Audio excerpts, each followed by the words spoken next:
Mwami turagushimiye ko wongeye kuduha amahirwe yo kuvugana nawe mwami. Ijambo ryatubwira ngo ntakajye icyo twiganyira mwami, ahubwo ibyo dushaka byose, ibyo twifuza byose bitubikubwire mwami. Iyo mpamvu mwami tudacika intege kugusaba mwami, nifatanyije n'uyu muvandimwe mwami, amaze igihe kinini asaba uwo bazubakana urugo mwami, amaze igihe kinini ashaka ariko yarabuze mwami uwo yahitamo kugira ngo babane.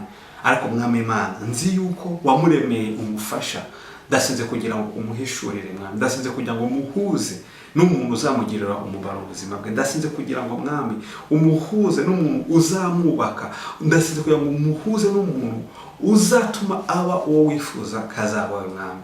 Ni wowe utanga uwo umugabo, ni wowe utanga umugore, ni wowe utanga urugo rwiza mwami. Ndasinze kugira ngo umuvandimwe umaze igihe akwinginga umwumve mwami, kandi umukoreye igitangaza kugira ngo nawe azagushime nabona mwami wamukoreye ubukwe, nabona wamukoreye ibyiza nk'uko abigusaba. Icyubahiro n'amashyi n'ibyawe mu izina rya Yesu, amen.